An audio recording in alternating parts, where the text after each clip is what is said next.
Artyom had been looking for his dream home for a long time, when a realtor offered him an old but spacious mansion outside the city at a surprisingly low price. He couldn't believe his luck.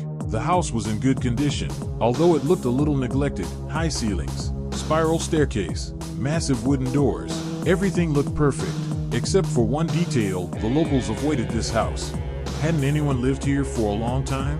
Artyom asked the realtor, signing the documents. Many years, he answered, averting his gaze. Just rumors. Nonsense. Artyom did not ask further. He did not believe in mysticism. But already on the first night he felt that there was something wrong in this house. Unpacking boxes in the living room, Artyom heard a sound. It was as if someone was moving slowly on the upper floor. He went upstairs, but found no one. The house was empty.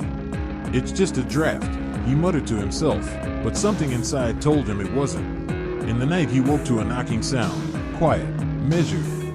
Knock, knock, knock. The sound came from a wall at the headboard of the bed. Artyom sharply turned on the light and listened. Silence. It seemed. He tried to convince himself, but soon he realized that he was wrong.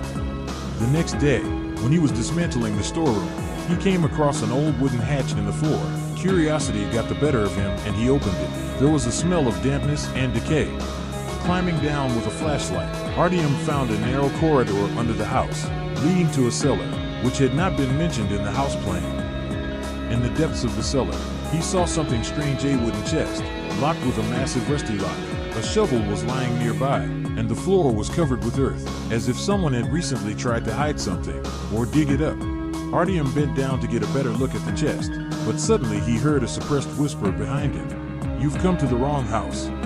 He turned around sharply, but there was no one behind him. The flashlight in his hands flickered. A chill ran down his spine, and then he heard it: a muffled, wet sound, like something heavy moving under the ground.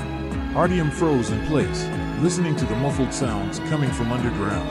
It could have been a rodent, old pipes, anything, but it was as if his body knew the truth before his mind did. He wiped his sweaty palms and tried to open the chest, but the lock wouldn't budge, so he grabbed the shovel and hit it with all his might. The lock cracked loudly and fell to the ground. He hesitated for a second, then slowly opened the lid. Inside were bones, not animal bones, but human bones. Skull, sternum, ribs. Someone had once buried an entire body here.